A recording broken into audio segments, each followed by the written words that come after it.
Bueno, la iluminación de emergencia, digamos, es un tema que hoy es obligatorio en todos los edificios en, que se construyen aquí en Uruguay, en la arquitectura, no en todos, ¿no? En una residencia privada no, pero sí a nivel de edificios públicos. Entonces, esto no fue siempre así. Cuando nosotros estudiamos no existía esto, pero sí en Europa y en Estados Unidos siempre. Esto yo diría que el 2014 empezó en el Uruguay, o sea, que no es tanto, estamos hablando de 10 años, 2013, 14, y luego en el 17 hizo algún ajuste, bomberos, porque bueno, había déficits o había algunos problemas en la reglamentación, pero digo, no tiene una historia muy larga. Esto es una gestión que se hace, que ya lo verán con Mariela, es un trámite, los arquitectos tienen título habilitante como para hacer esos cursos que Bomberos da y es una oportunidad de trabajo, porque todos los proyectos necesitan este tipo de gestión, ¿no? O sea, hay que hacer un proyecto de protección contra incendio y la iluminación de emergencia es una de las cuestiones que hay que abordar. Nosotros acá vamos a ver solo lo lumínico, ¿tá? Entonces, eh, Uruguay entró tarde en esto, por eso digo, y quizás falta mucha experiencia en este sentido a nivel bueno, ahora yo diría que ya está consolidado, pero costó un poco aprender algunos conceptos.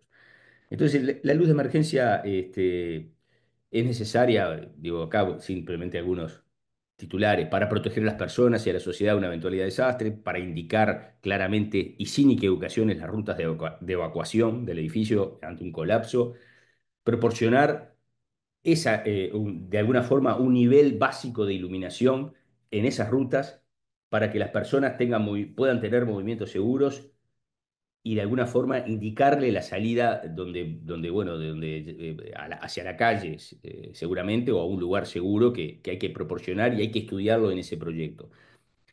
Asegurar de que los puntos de llamada son, o las alarmas, ¿no? Los avisos, hay como jaladores, que son cuando si uno ve un incendio o ve una cuestión, puede tener un punto, un botón para que suenen las alarmas y bueno, y vengan los equipos de trabajo primarios antes que los bomberos.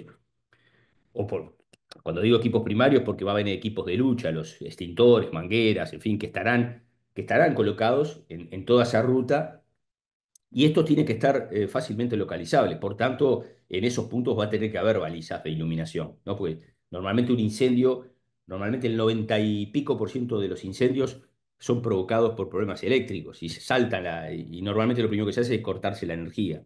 Entonces, por eso esta luz de emergencia es fundamental, ¿no?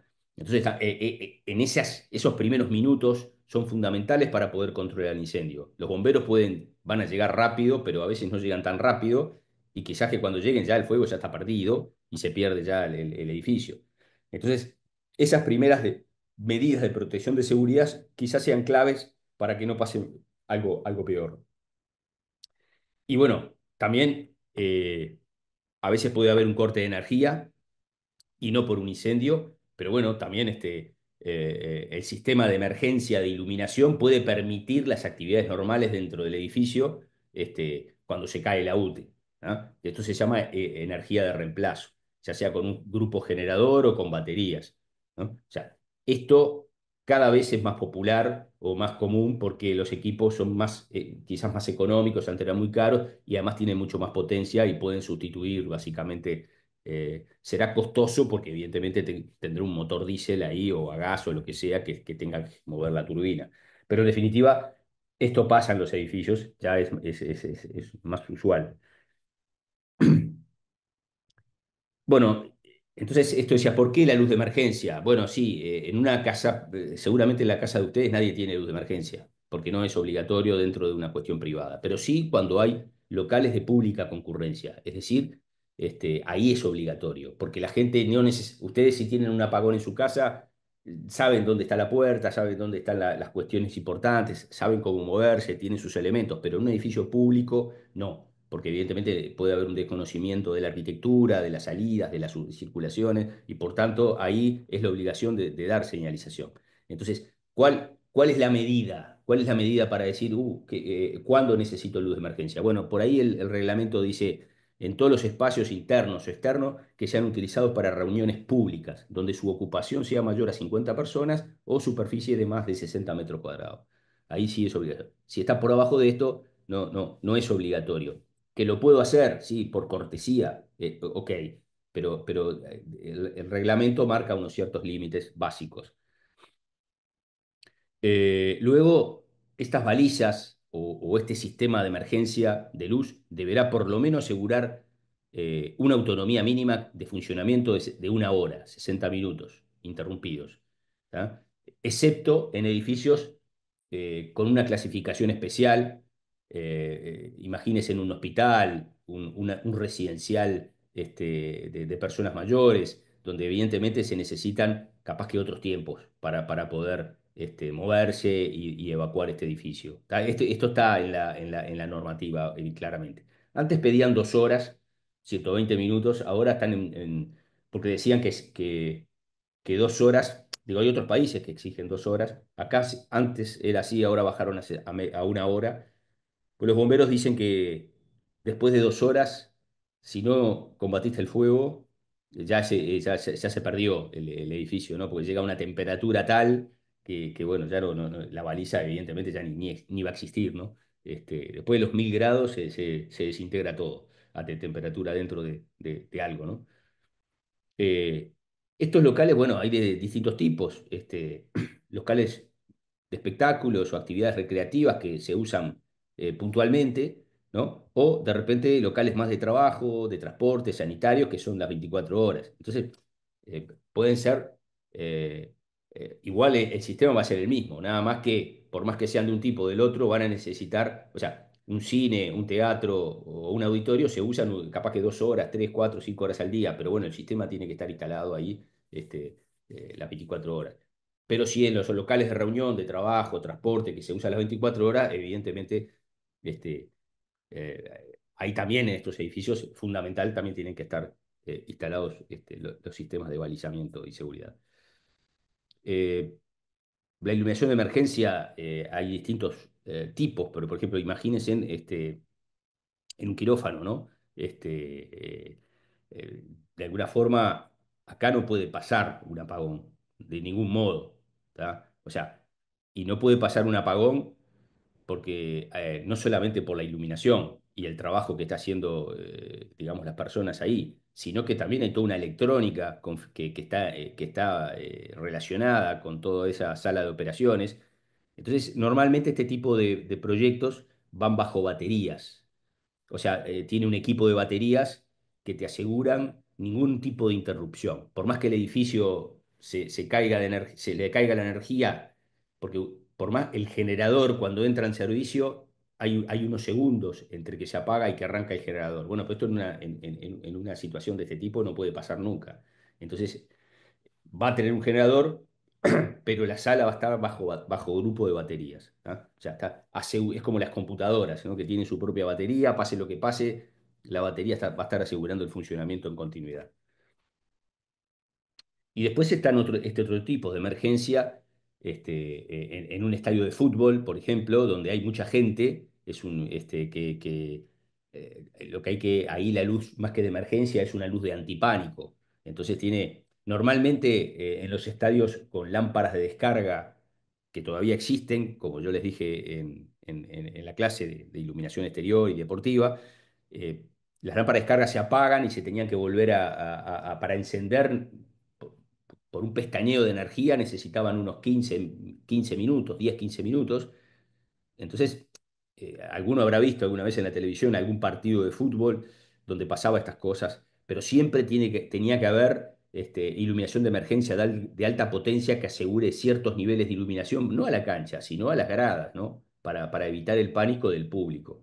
Hoy con la iluminación LED este problema no pasa porque es de encendido inmediato, o sea que si hay un parpadeo no se puede apagar unos segundos, pero no se corta la energía. ¿Eh? O sea que eso, digamos, es un tema fundamental. Eh, y No sé, luego, sí, no decime. sé, creo que pasan falta. ¿Cómo? ¿Perdón? ¿Hola? ¿Alguien preguntó algo? No, bueno. Los centros comerciales también lo mismo, ¿no? Un centro, un shopping, un centro comercial, cualquier centro donde reúne gente, también seguramente tiene grupos generadores, no baterías, igual que los estadios, ¿no? Los estadios de fútbol, cuando quieren asegurar, normalmente tienen doble alimentación, tienen la red de UTE y además tienen el apoyo de los grupos generadores para evitar cualquier colapso energético. Los centros comerciales tienen grupos generadores y nunca se van a interrumpir el funcionamiento, sus propias. Este...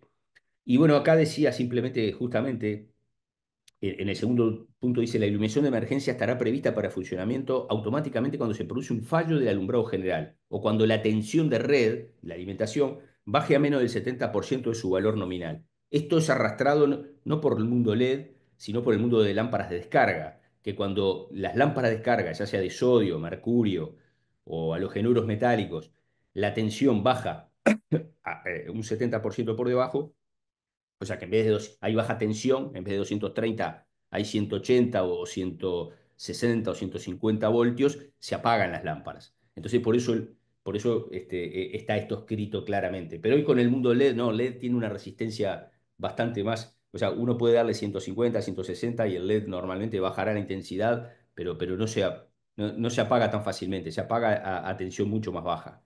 ¿No?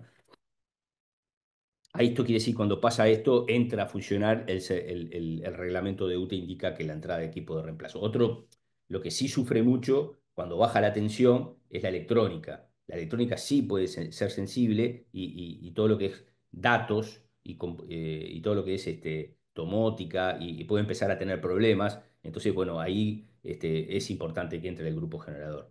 Pero también hay que tener cuidado en esas entradas del grupo generador y salidas porque esos intercambios de energía de entradas y salidas provocan a veces fallos electrónicos en los sistemas inteligentes, en los sistemas de control. Entonces, esto también son detalles a tener en cuenta en los proyectos. Y otro tema es el tiempo, que evidentemente el sistema de seguridad tiene que estar en menos de medio segundo, ¿tá? Cuando falta el suministro. No puede haber más de este tiempo porque ya la gente puede entrar en pánico, ¿no? Por eso acá hablamos de que cuando esto que estoy diciendo, este último párrafo habla de que o sea, cuando el tiempo, porque los grupos generadores pueden demorar más de medio segundo, ¿no? Entonces, ahí es importante capaz que tener una situación intermedia de baterías. Bueno, los bomberos dicen lo siguiente, que el suministro, en el reglamento último de bomberos, que es del 2018, el suministro de energía y iluminación de emergencia deberá ser previsto por alguno de estos tres sistemas, ¿no? Y dice sistema centralizado alimentado por grupo generador, o un sistema centralizado con baterías, o luminarias autónomas equipadas con batería. Esto es un poco ambiguo porque te puedo decir que por alguno de los siguientes sistemas, ¿no? Y yo creo que, no, que tienen que ser complementarios, ¿tá? No son redundantes, no es uno u otro, o sea, podría ser uno u otro, pero es lo que yo les digo. Yo digo, bueno, tengo un generador y se corta la energía y entra el generador en marcha. Pero igual hay que poner las luminarias autónomas equipadas con su propia batería, porque si hay un incendio y se prende fuego la sala, o se prende fuego justo el generador, o se prende fuego un problema eléctrico, el sistema se va, se retira, el generador se va a apagar para evitar que se expande el incendio a través del sistema eléctrico, y ahí sí las luminarias autónomas van a dar esa cobertura de emergencia. ¿Por qué? Porque tienen su propia batería en cada luminaria. Pase lo que pase en el edificio, esa luminaria durante una hora va a estar encendida. Entonces, son sistemas que tienen que estar los dos y convivir. Y lo mismo que el sistema centralizado de baterías, bueno, aquí lo mismo, podrían convivir. Este centralizado de baterías funciona más en cuestiones más hospitalarias, como les decía. Y acá básicamente cuando hablamos de la iluminación de emergencia, hablamos de dos grandes grupos. La de la izquierda, que es la de reemplazo, que son los generadores y grupos electrógenos, eso lo van a ver más adelante en potencia. Ahí van a ver más el detalle, el tema de los generadores. Yo voy a hablar más de la iluminación de seguridad y de las luminarias autónomas, ¿no? Más de la iluminación. Así que, y acá tenemos una subdivisión en tres. que nosotros vamos a tener balizas o proyectos para iluminación, rutas de evacuación, ¿no? Que habrá que definirlas en el layout arquitectónico en planta. Pueden ser también iluminación de ambiente antipánico, como les decía, en un estadio o en algún tema de una sala de espectáculos o lo que o otro tipo de actividades de ese orden. Y también iluminación para zonas de alto riesgo, ¿no? Zonas de repente donde se hacen trabajos muy delicados, donde evidentemente habrá que también tener una precaución, que no es lo mismo una iluminación de emergencia y de seguridad en una zona, en un taller donde hay máquinas versus una sala donde la gente está trabajando en una oficina. Entonces son distintas exigencias que vamos a ir viendo ahora. Eh, por ejemplo, en el alumbrado de evacuación y escape, bueno, imagínense en una circulación que tiene un nivel de iluminación artificial de 200, 300 luxes, ¿no? Y que bueno, que ahí está generado por estos elementos que están acá, son unos paneles de LED metidos en el cielo raso, y aquí conviven estas balizas que no solamente están dando, tienen un pictograma indicando la salida hacia dónde está, sino también ellas van a generar un nivel de iluminación, que es un poco esto. O sea, acá empiezan, en realidad, la baliza está siempre encendida, ¿ah? Puede cambiar su luminancia en función del entorno luminoso. Hay algunos modelos más interesantes que lo tienen. Y después hay unos puntitos de luz que están aquí, que en este caso son los que marcan esta línea. Esta línea que está en el medio es esa línea de entre un lux en el eje, que varía entre medio lux y un lux, según acá este dibujito, en el camino de evacuación. Esto es lo que exige bombero. Esto es a nivel internacional y esto también sale, ¿se acuerdan que en la clase de iluminación exterior yo hablaba en la iluminación residencial a nivel de barrios de peatones que necesitaban un lux? Un lux es un nivel de que me permite caminar y de tener y ver obstáculos y seguir adelante, ¿no? ¿Se acuerdan que también hablamos de que en el medio del campo, a la luz de una luna llena, puedo tener 0,25 luxes, cero más o menos, y en esos 0,25 luxes el ojo se acomoda y puede ver y manejarse sin problema, ¿no? Bueno, para que un poco tengan los parámetros de niveles de iluminación, ¿no? Este 0,5, un lux, que salen de las cuestiones básicas para que uno pueda manejarse con seguridad, ¿no? Esto lo toma el alumbrado público a nivel peatonal, a nivel residencial, para mantener y asegurar también la seguridad en una calle. Pero no tiene que ver con la emergencia, tiene que ver con los niveles para que los humanos podamos manejarnos en seguridad por un camino, básicamente. ¿Tá? Después las balizas podrán estar en el techo o en la pared. Por una cuestión, normalmente por una cuestión de instalación y facilidad, se colocan en los cielos rasos, porque las acometidas eléctricas están por ahí arriba, pero lo normal serían, o sea, hay países que piden que estén en los laterales y que estén bajas muchas veces por el tema del humo, porque cuando hay un incendio, o sea, en el caso de no hay incendio no pasa nada, o sea, me asegura, pero si hubiera un incendio, el humo se va para arriba y si el humo es muy negro, evidentemente ese un lux desaparece, o sea, lo va a filtrar. Entonces, normalmente algunos países, acá en Uruguay no, o sea que acá lo pueden poner en el techo sin drama, nadie especifica. En los aviones van a ver que, si ustedes suben un avión, van a ver que la luz de emergencia tienen abajo, está, ahí arriba, pero ahí abajo también, ¿no? El camino es fundamental porque la gente puede ir agachada en el piso y puede ir caminando, arrastrando, pero con una visibilidad mínima, ¿no? Bueno, los puntos de ubicación de elementos. Evidentemente las puertas de emergencia eh, que estén bien señalizadas, las intercepciones de los caminos, ¿no?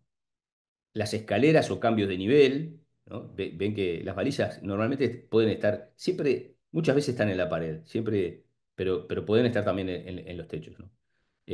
Cambios de dirección, los equipos de combate y seguridad también tendrán que estar balizados, y los tableros eléctricos también, porque muchas veces en el tablero eléctrico puede haber, no tiene que ser un incendio, puede haber que haya saltado la llave general, pero tengo que llegar en la oscuridad hasta ahí. Entonces está bueno, ¿no? Ya sea para que el personal de mantenimiento o quien sea llegue al tablero eléctrico y pueda subir los interruptores.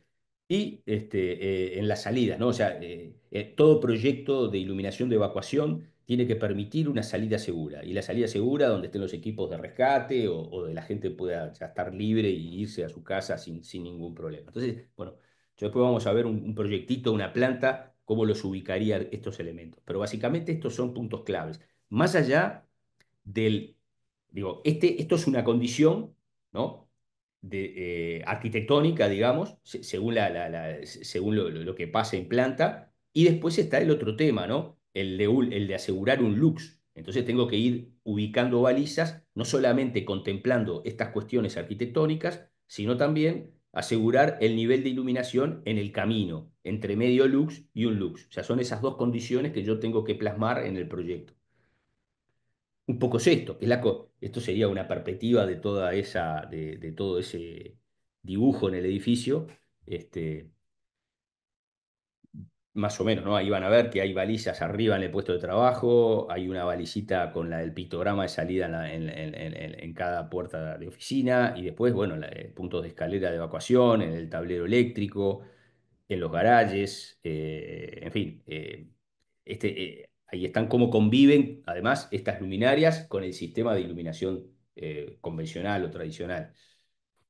Perdón, ¿puedo hacer una consulta? Sí, Todo esto es reglamentado por la Dirección Nacional de Bomberos, habías dicho. exacto, exacto. Hay un reglamento de bomberos, exacto. Todo esto que estoy diciendo está en los reglamentos, este, pero bueno, no, capaz que no te dan tanto detalle como te estoy dando yo. ¿Ah? Hay una reglamentación y que te va a decir que tiene que tener el camino de ruta de evacuación y escape. No llega a afinar, o sea, está bueno que lo bajen, lo pueden bajar de internet, lo van a ver como es, pero no va a poner la lupa así como yo le estoy enseñando esto. O sea, ustedes tienen que tratar de saberlo y ponerlo. Pero está reglamentado con pautas genéricas, por decirlo de alguna forma, ¿no? Después el tipo de baliza lo van a elegir ustedes, pero también le van a elegir ustedes y los bomberos tienen un listado de balizas que aceptan, ¿tá? No cualquier baliza, o sea, ellos, cualquier persona que venda iluminación tiene que llevar los productos a la Dirección Nacional de Bomberos y los bomberos les van a dar el ok o no, ¿no? Verán la calidad, por ejemplo, las balizas tienen que tener un IP44 como mínimo, o sea, quiere decir que el IP se acuerda, ¿no? El grado de protección al agua y al polvo. Quiere decir esto porque si vienen los bomberos con una manguera, evidentemente van a tirar agua o los rociadores, mismo que los sistemas de combate de incendio a veces son rociadores, ¿no? Las rosetas esas con agua que están distribuidos en el edificio empiezan a tirar agua a todos lados y si la baliza no tiene un IP elevado, el agua se va a meter y se baja en un cortocircuito dentro de la luminaria. Entonces, la baliza tiene que tener un IP, la baliza tiene que tener un nivel de lúmenes necesario que asegure esto. También dependerá la altura de montaje, porque si la baliza la pongo a 10 metros de altura, tendré que buscar. Ahora yo me voy metiendo en ese otro detalle. Yo lo que le voy a decir que los bomberos no van a meter, no está todo esto escrito puntillosamente. Esto es parte del conocimiento que tiene que tener el proyectista. De alguna forma, a veces se asesora con el luminotécnico. Los detectores. Normalmente, además, estas situaciones están bastante estandarizadas. Son bastante similares las situaciones. Y bueno, y si hay una situación que no contempla porque no conoce o es un proyecto que nunca le tocó, bueno, se irá a asesorar con un fabricante o se va a asesorar a través de algún otro profesional que tenga más oficio en el tema, ¿no? Pero bueno, es así, o sea, un poco pero no te lo van a dar tan masticado como para que puedas resolver cualquier tipo de proyectos. Por ejemplo, el alumbrado de ambiente y antipánico, ¿no? Bueno, acá está lo mismo, ¿no? Una instalación con toda la iluminación full, ahí están sus balizas que están encendidas, porque siempre está el cartel. Ahora vamos a ver, pueden ser autónomas, pueden ser permanentes o no permanentes, ¿no? En este caso son permanentes, digo, porque están siempre encendidas las 24 horas, esas balizas. Podrían estar apagadas y cuando se caiga la energía se encienden, ¿no? Eso puede pasar también. Este, acá, por ejemplo, es lo mismo, ¿no? Acá, con todo el nivel de iluminación, cuando se cae la UTE, queda esa iluminación de emergencia. Algunas luminarias de estas que están aquí quizás tengan una batería asociada. En otros países lo permiten, en Uruguay no lo permiten. Por ejemplo, hay fabricantes que cuando uno compra una luminaria, puede agregar que tenga una batería asociada de 1 o 2 horas. ¿Ah? Acá, por más que ustedes la traigan, los bomberos esto no lo autorizan. ¿Por qué? Porque simplemente eh, no les asegura una luminaria de calidad, porque lo que termina pasando, compran una batería, se la adaptan, entonces los sistemas no son confiables y tomaron una decisión de no permitir esa, por decirlo, canibalización, ¿no? Porque compran la luminaria, compran una batería en el mercado, la adaptan al sistema, entonces ellos exigen que la luminaria sea de fábrica. Entonces la baliza de emergencia les asegura que nadie metió mano ahí adentro para hacer alguna adaptación, por decirlo de alguna forma, ¿no? Entonces, como les decía, o sea, el tipo de instalación puede ser permanente o no permanente. ¿Qué quiere decir permanente? Que permanece encendida simultáneamente con el alumbrado normal, pero también continúa encendida cuando hay un corte de energía. Por ejemplo, en un cine, en un teatro, en locales de baile, bueno, ahí está todo apagado en la sala de cine, pero las balizas siguen estando encendidas, ¿no? Este, que es un poco esto que estoy mostrando acá. Acá son permanentes, no es un cine, pero están siempre encendidas. Podrían estar apagadas en este caso porque no son necesarios, pero bueno, aquí hay una baliza de tipo permanente. Digamos que hay situaciones que sí es obligatorio que sean permanentes. Y las no permanentes son las que normalmente se ven en todos lados, en la facultad o en cualquier edificio, están siempre apagadas. Solamente se encienden cuando cae la energía, ¿no? Hay una diferencia entre estos dos tipos. Y cuando uno hace el proyecto y la especificación, tiene que poner este punto, ¿no? Si es permanente o no permanente. El ambiente antipánico, hay que asegurar esto, ¿no? Asegurar el medio lux en todo el espacio y en el eje exactamente tiene que haber un lux. Después hay otro tema que es lo que yo les decía hoy, ¿no? Yo les comentaba cuando les mostraba dónde ubicar las balizas, ¿no? En los puntos estratégicos, bueno, sí, pero también tengo que asegurar una uniformidad. Entonces tengo que tratar, contemplar eso, capaz que en un corredor muy largo, no solamente lo tengo que poner en las esquinas, sino tengo que poner intermedio algunas balizas. ¿Por qué? Porque tiene que haber una uniformidad que no sea menor a 40, 1,40. O sea, es bastante elástico esto, ¿no? O sea, y después el tema de la hora, ¿no? De la hora de encendido de estas balizas. Estas son las zonas de alto riesgo, por ejemplo, una zona de máquinas, donde los operarios están trabajando y evidentemente si corta la energía, yo tengo que darle rápidamente, tiene que haber una luz que no es solo un lux, tiene que haber por lo menos un porcentaje que es un 15% del nivel de iluminación general y me tiene que asegurar la seguridad total, ¿no? Que las máquinas queden paradas, ¿no? Y que yo no meta una mano y me corte, ¿no? O sea, el operador tiene que estar seguro y poder salir sin problema, o sea, debería quedarse quieto, subir y tiene que haber un nivel, porque el ojo, evidentemente, de una zona de 500 luxes, podría ser que del nivel de iluminación o 400 o 300 luxes en el plano de trabajo de esa máquina, o 1000 luxes, pónganle, puede ser 1000 luxes arriba de una máquina de alta precisión.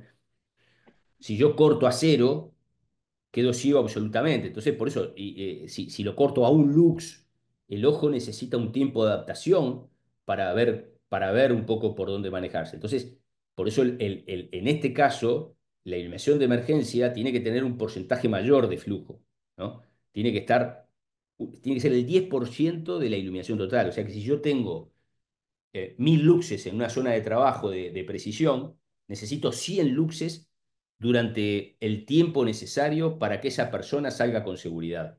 ¿Ah? O sea, la duración mínima mientras el riesgo exista, ¿no? Esa máquina va a estar encendida por la inercia del motor, capaz que unos segundos más, ¿no? Hasta que se para totalmente. Bueno, ese nivel tiene que superar ese tiempo. Tipos de luminarias. Bueno, ahí hay distintos diseños, estética.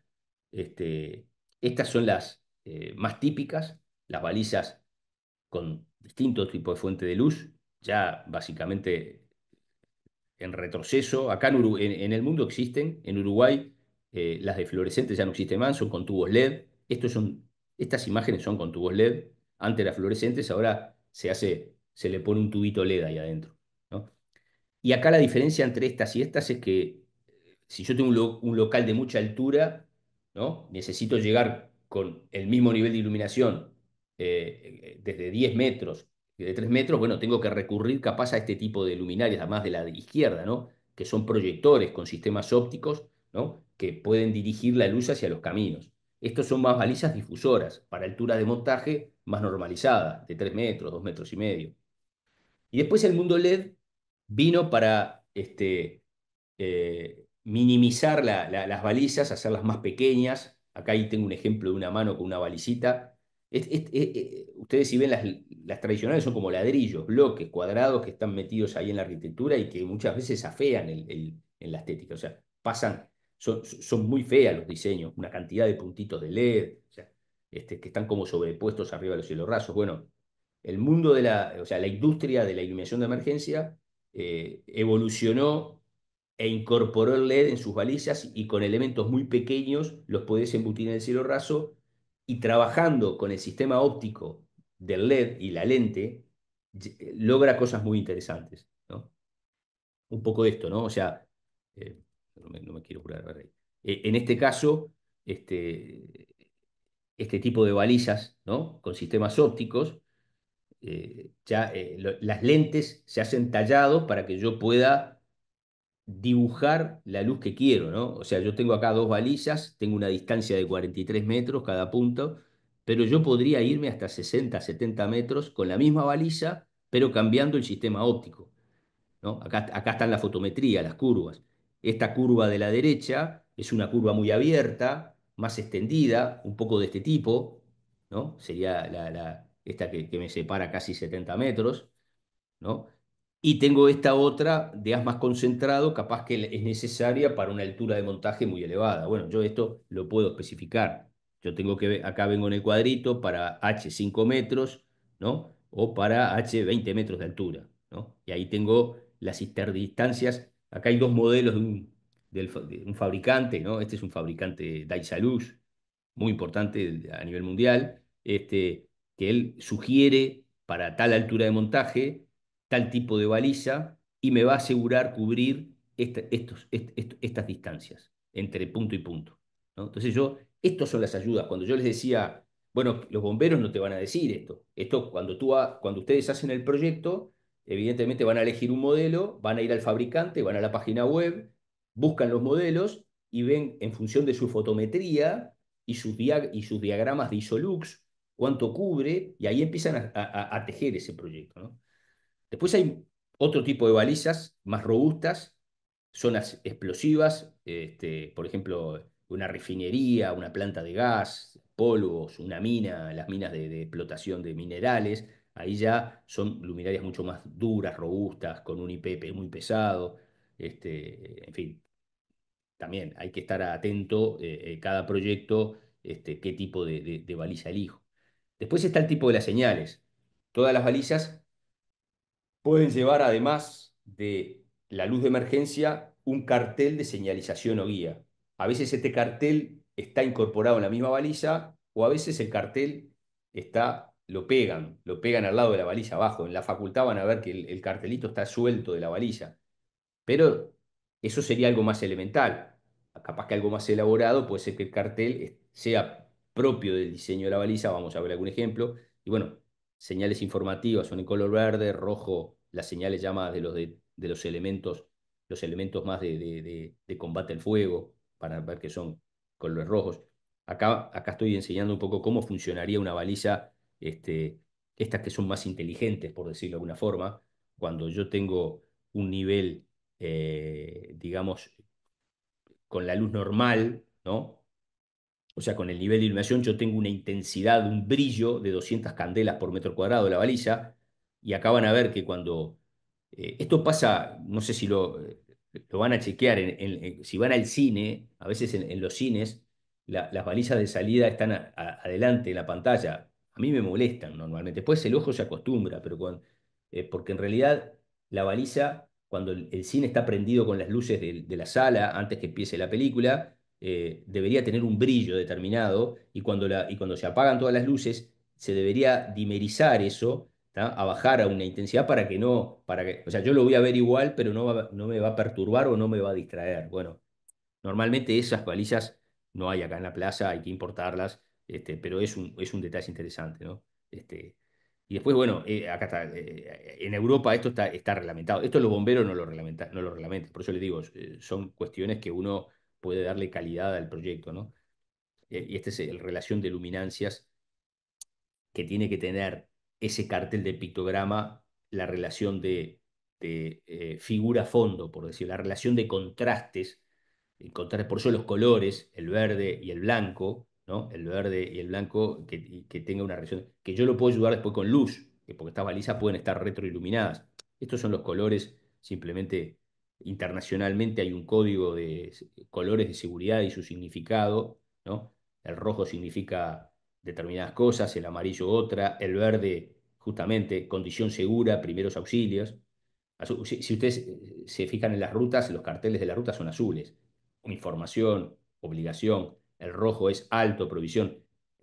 Hay un código de seguridad que lo tenemos está establecido y ya lo conocemos, digamos, no, sin necesidad de que nos lo expliquen, ¿no? Por eso todos los pictogramas de salida de la iluminación de emergencia son en verde, porque el verde es la condición segura o de primeros auxilios para dar tranquilidad a la gente que vea esa baliza que es por ahí el camino, ¿no? Si yo le pongo ese cartel en rojo, evidentemente me va a generar una duda, una confusión en amarillo. Por eso en verde, cruzá tranquilo, anda por acá, este es el camino que va bien.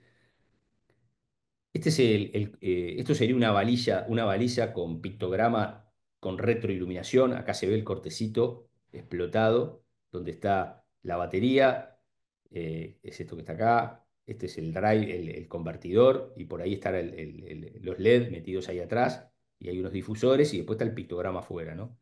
Y esto cambia, ¿no? Porque yo les decía que la baliza puede incorporar, digamos, este elemento de señalización o no.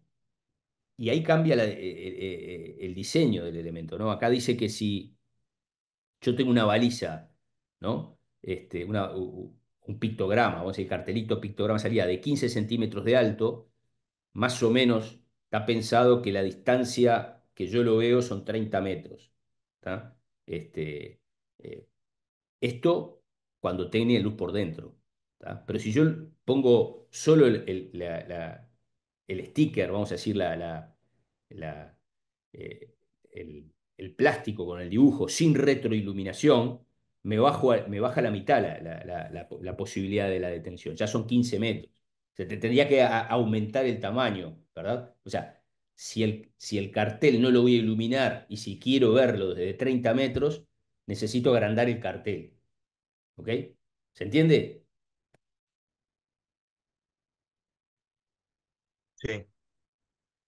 Después, bueno, el tema este de baterías, que puede ser, hay edificios que lo tienen acá es pocos, los hospitales básicamente lo tienen, o las centrales, o los bancos digamos, los lugares centros tecnológicos, ¿no? Donde los servidores no pueden nunca parar, ahí hay baterías. Normalmente las baterías están ubicadas en una sala determinada, porque la batería genera calor, y hay que hacerle mantenimiento. Y bueno, puede haber un edificio que además de tener un banco de baterías importante, de ese banco de batería, que son armarios, ¿no? Son como si fueran estanterías, como son los tableros eléctricos, que adentro están esas baterías, y de ahí puedo sacar no solamente la alimentación a las zonas que me interesa, ya sea, como decía hoy, si fuera un hospital, sería la sala de operaciones, pero también yo desde ese banco de baterías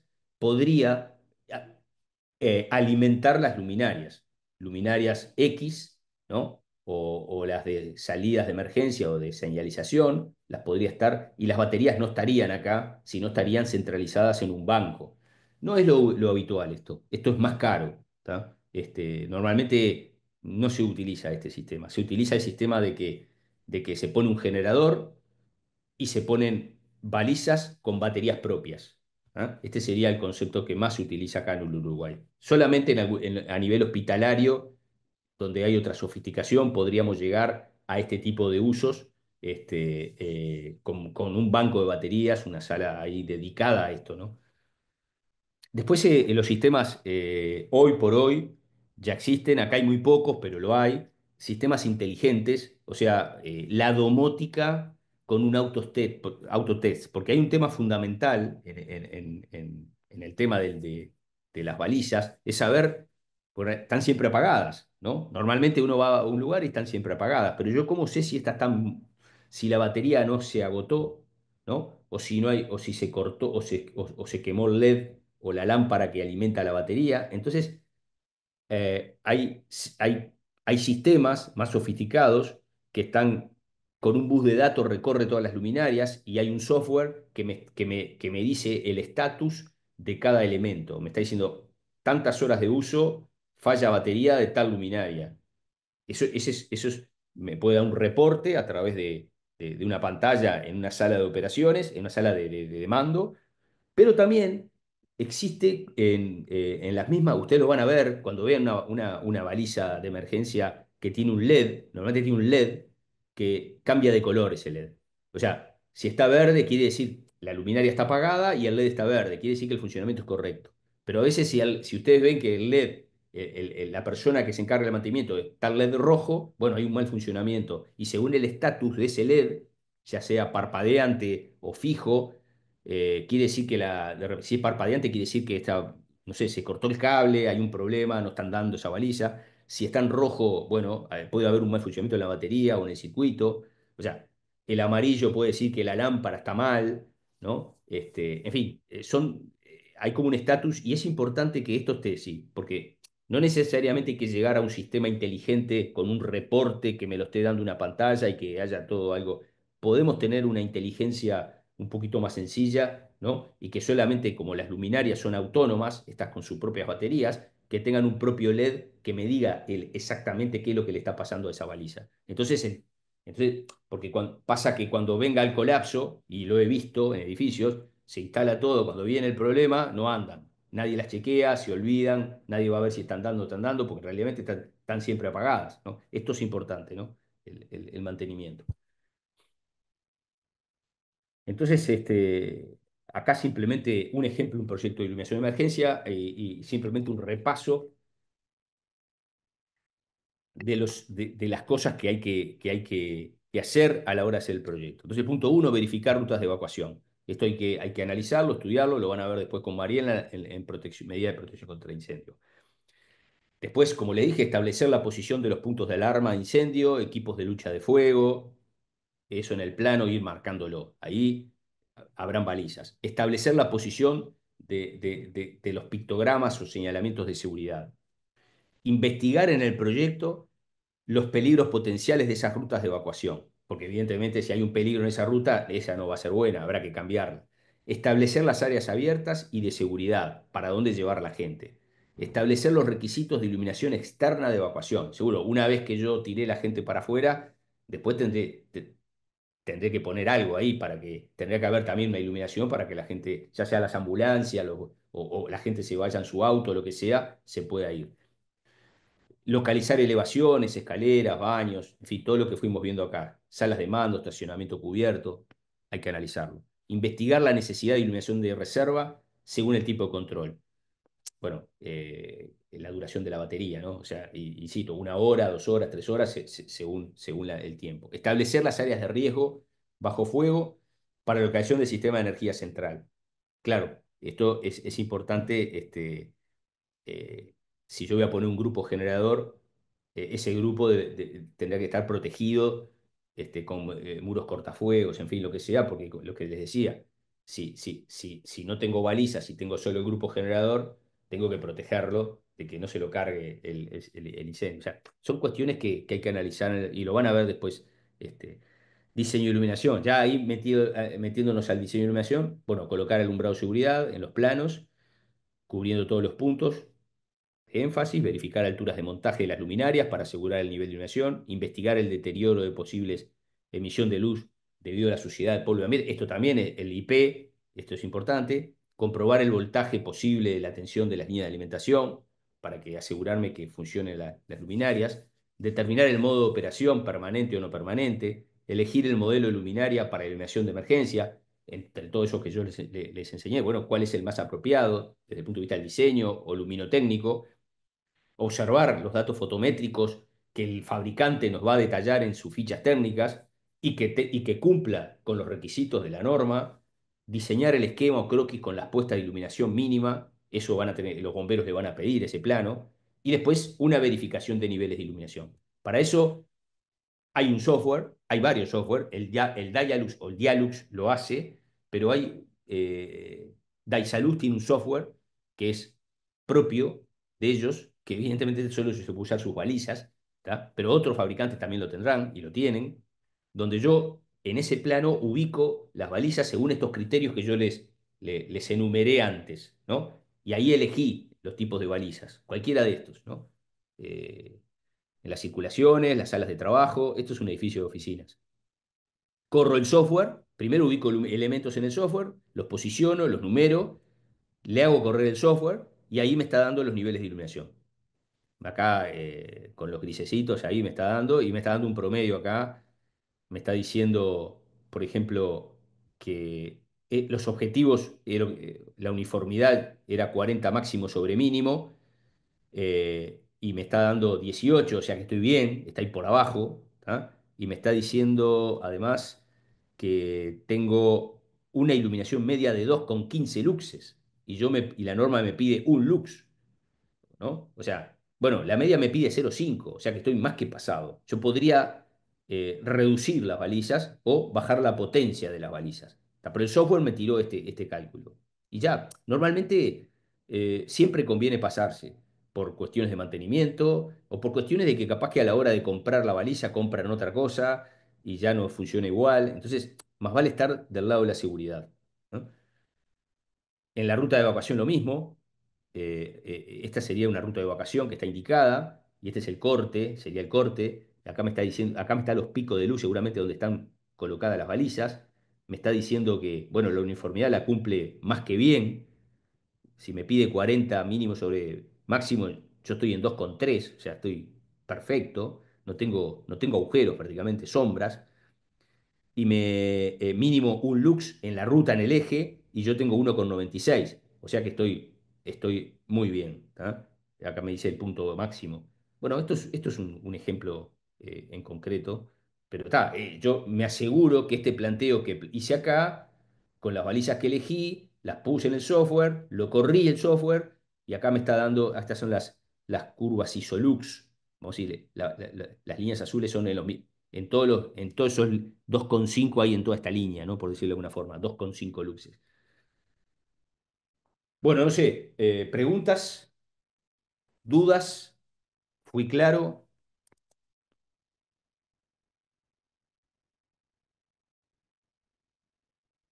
Sí, sí. Vamos a ir a la otra. O parece muy sencillo, o soy muy claro, o no me entendieron nada. O sea, todo puede ser, ¿no? Pero espero que sea la tercera, digo, la primera, que está claro. Me dejas más. No, esta clase, esta es la que yo les decía hoy, que es un poco la última de este ciclo lumínico, y que es un proyecto de iluminación e integración con el resto de las instalaciones. Si bien esta es la primera etapa, porque voy a hablar más del proyecto de iluminación y no tanto del resto de las instalaciones que todavía no los vieron, entonces no les puedo hablar de eléctrico, de corrientes débiles, no les puedo hablar de incendio, voy a hablar desde la iluminación.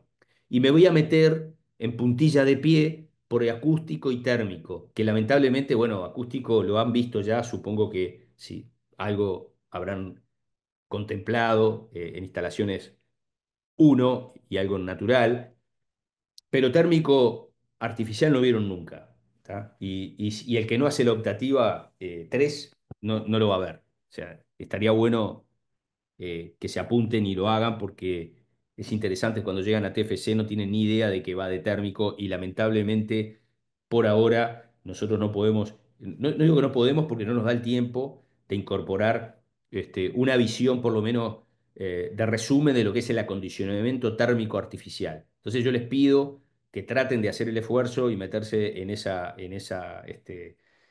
optativa, que son 6 créditos, y ta, digo, quizás en la revisión del programa nosotros obtengamos una clase de más horas y podamos incorporar esto como parte, para por lo menos tener una visión de qué va el tema. Yo voy a hablar solamente por arriba de los difusores, que es lo que normalmente convivimos en los proyectos. ¿Tá? La ubicación de los difusores y estas cuestiones que nos peleamos con Lumínico, quién ocupa el determinado lugar de los espacios. Bueno, entonces tenemos una hora para esta. La otra me tendría que haber llevado un poquito menos, pero se ve que hablé un poquito más. Acá vamos a hablar del proyecto de iluminación con las distintas fases de un proyecto. Y después voy a poner un ejemplo en concreto de un local comercial, una tienda, tipo de ropa. Y después algo, de alguna forma, titulares de integración con otras instalaciones que tenemos que tener en cuenta a la hora del proyecto de iluminación. Con la cuestión térmica, acústica, me meto con esa, ¿no? Y voy a decir alguna conclusión ahí simplemente de los beneficios. Luego, de integración con las infraestructuras eléctricas, es lo que vamos a intentar hacer en el segundo, después, digamos, en la segunda parte de este curso, después del parcial, antes del último parcial, que ya iban a haber potencia, fuerza, corrientes débiles, y ahí luz de emergencia, de alguna forma, también medio se toca, o sea, yo medio lo voy a tocar acá porque ya lo vieron, pero ahí tendría que tener la integración, y protecciones atmosféricas, que son las descargas en los rayos que también, y bueno, y otros elementos también, pero todo esto lo veremos más adelante. Eh, entonces, el proyecto de iluminación, lo primero que nos tenemos que preguntar es qué vamos a iluminar, ¿no? O sea, cuando tengan algo para hacernos, ¿qué iluminar? Entonces, ahí donde viene esta palabra clave o concepto, que es el concepto de iluminación, la búsqueda de un concepto de iluminación. Nosotros desde TFC tratamos de comentar, de incentivar esto, o sea, el proyecto de iluminación visto desde una visión más ingenieril o eléctrica, solo pone puntos de luz para resolver, o luminotécnico, digamos, para resolver problemas funcionales. Pero hay otras cosas también que resolver cuando uno hace un proyecto. Entonces, es, todo esto que venimos hablando es qué queremos iluminar, qué queremos, aquello que queremos ver, pero también capaz que podemos jugar con la oscuridad, ¿no? Luz, sombra, jugar, ese manejo puede ser interesante, para entender el entorno, elegir qué queremos iluminar, si planos verticales o horizontales. Este, eh, por otro lado, está también contemplación del estudio de los colores, las terminaciones, las materialidades y cómo se comportan estos elementos frente a la luz. Esto es fundamental. A veces uno pone luz y capaz que no está funcionando porque ese entorno materializado no me está apoyando el proyecto, ¿no? Y acá, con todos estos conceptos que vimos de reflexión, transmisión, absorción, ¿no? En definitiva, o resumen, debemos saber, conocer qué queremos buscar en el proyecto. Entonces, cuando ustedes están proyectando la luz, está bueno ya desde el vamos, desde el inicio, cuando están proyectando y están tomando decisiones, ya estén contemplando estas cuestiones. E inclusive con la integración de la luz natural. O sea, primero, fundamental, o sea, agotar los recursos naturales, aprovechar toda la espacialidad y cómo juega la luz natural, y bueno, y evidentemente, después vamos a tener que integrarlo con la artificial porque el edificio va a tener una vida cuando deje de haber luz natural. Entonces, pero jugar integralmente con estas cuestiones, ¿no? Y acá viene un concepto que no es nuestro, ¿no? Evidentemente, es Richard Kelly, es el primer arquitecto o iluminador, vamos a decir, de la arquitectura contemporánea. Él vivió entre 1910 y 1977, fue un diseñador norteamericano que fue uno de los primeros tipos pioneros en este asunto de la iluminación arquitectónica y se reconoce como el padre del diseño de la iluminación. El tipo trabajó con Mies van der Rohe, trabajó con grandes maestros, y él hablaba de luz para ver, luz para mirar o luz para contemplar. Decía estas tres formas. Fue la primera persona que empezó a ver la luz más allá de las cuestiones luminotécnicas. Entonces, en el qué iluminar y en la búsqueda de un concepto de iluminación, está bueno eh, esbozar, imaginarse y proyectar qué es lo que quiero. Esto, hoy hay herramientas informáticas que les puede ayudar mucho, pero también el croquis, el dibujo, este, eh, el Photoshop, no sé. Eh, y ya desde el vamos, empezar a pensarla integrada con el resto de las instalaciones, ¿no? En ese espacio arquitectónico libre, donde puede haber flexibilidad de uso, un espacio multipropósito. Bueno, yo ahí arriba tendré que incorporar todas las instalaciones, el aire acondicionado, las bandejas eléctricas, o sea, digo, cuando digo el aire acondicionado son los ductos de aire y los difusores, y también las luminarias. Y las luminarias pueden ser lineales, continuas o pueden ser spot. Y bueno, ya puedo empezar y eso también cómo lo relaciono con el espacio exterior, cómo que me permita la proyección de ese espacio hacia afuera. Digo, acá hay una foto de algo parecido a lo que fue estos inicios. Acá no se ven los rieles. Tendría que renovar un poco esta foto, pero esto era una biblioteca, eh, digamos, del futuro, las bibliotecas de ahora, ¿no? Que no hay libros. O sea, porque en realidad es una sala donde hay mucha red, Wi-Fi, y evidentemente está todo en la nube y la gente se puede acomodar, a trabajar, a ver. Entonces es una gran sala.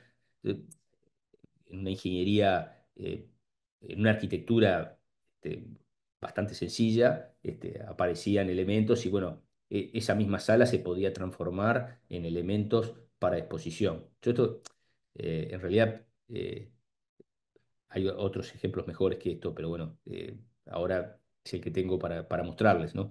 Donde yo puedo cambiar el uso según una sala, una exposición o una sala de lectura, o una sala de trabajo. Puedo incorporar domótica con sistemas de control, puedo jugar con esto, ¿no? Y lo mismo en exterior. En exterior puedo imaginarme un edificio en el entorno urbano y después, bueno, la realización final, ¿no? Siempre está esa búsqueda, ese concepto que quiero plasmar en el proyecto y después, bueno, normalmente entre la foto, entre el dibujo primario de estudio, de croquis a mano alzada, apoyado con colores, en fin, a la foto finish o a la foto final, hay todo un proceso largo del detalle, de ver qué potencia, de ver la ubicación, de pelearme con el resto de las instalaciones. Y bueno, después tendré que llegar o no, pero ahí está el rol del diseñador, del arquitecto o el del iluminador, tratar de que esa idea original se plasme en el proyecto final, ¿no? En esa búsqueda. Por ejemplo, en un espacio público, podemos hablar de conceptos, una plaza, si hoy o mañana les toca iluminar un gran espacio abierto, podemos plantear distintos conceptos de luz. Y además le podemos poner un nombre poético, es igual, o lo que quieran. Por ejemplo, esa plaza de una forma muy iluminada, muy sencilla, con postes en altura, serían estos cuatro postes con proyectores, este, digamos, tirando un manto de luz, ¿no? Un manto de luz uniforme en postes de altura. Y esto lo llamo manto de luz, lo puedo llamar. El concepto de iluminación, el concepto de iluminación es el manto de luz. Entonces yo genero desde puntos muy altos proyectores que iluminan toda el área. ¿Tá? Pero capaz que esta plaza esto es una forma de iluminar y nadie le va a decir nada a nadie, ¿no? O sea, la gente capaz que hasta le gusta, ¿no? Pero bueno, capaz que puede haber una búsqueda distinta que apoye el proyecto, porque el proyecto puede ser distinto, ¿no? Por ejemplo, empieza a haber, puedo decir que ese lugar, ese mismo espacio público, como con zonas de luz, puedo cambiarlo, ¿no? Evidentemente está, y acá es un punto fundamental la integración en el trabajo con el diseñador, con el arquitecto. O sea, la iluminación va de la mano con el proyecto arquitectónico. O sea, acá el arquitecto, el urbanista, está cambiando el proyecto y yo estoy llevando la propuesta lumínica a reforzar esos conceptos, ¿no? Entonces, ahí estoy generando contrastes en las zonas, creado variaciones de nivel, puedo cambiar el enfoque en la dirección de los elementos, el color de la luz, más fría, más cálida, según la zona, en fin, estos son croquisitos vistos desde arriba. Puedo inclusive iluminar las fachadas de un modo o del otro. Acá van a ver que es mucho más mecanicista esta, más ingenieril. Esta ya tiene otra búsqueda. Ya van a ver que las fachadas están más uniformes, ya que hay distintos colores en las distintas zonas, en fin, pasan otras cosas. Y estamos hablando del mismo espacio público. O puedo generar una tercera propuesta, ¿no? Islas de luz. Y esto puede ser un concurso público donde hay tres proyectos distintos, ¿tá? Tres propuestas distintas y que la iluminación no es la misma porque cada iluminación va a reflejar de alguna forma o apoyar el proyecto arquitectónico o el proyecto urbanístico, ¿no? Estas islas de luz, bueno, las islas de luz, marco contraste entre el suelo y los objetos, ya veo unos colores distintos que pasan ahí, hay espejos de agua, y bueno, y con la luz vamos resaltando estas cuestiones, ¿no? Más emocionales quizás, ¿no? Aparecen verdes, francamente, también las fachadas ya ven que tienen otra iluminación. Por ejemplo, entre el uno y el 3 van a ver que hay el manto de luz sería simplemente el típico alumbrado público de la mayoría de los espacios públicos de cualquier ciudad, ¿tá? Y dirías que las 2 y 3 ya hay otras búsquedas, ¿no? Con mucha más calidad ambiental, ¿ah? Inclusive puesta en valor de las fachadas de los edificios, donde ven ahí que hay pasan cosas distintas, ¿no?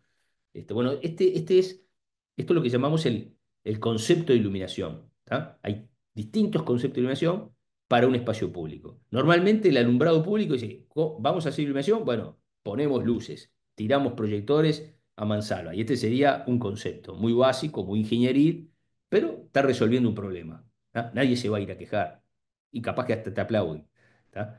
Estas otras son más elaboradas, mucho más búsquedas y que van ya en un diálogo con la búsqueda de la arquitectura también, ¿no?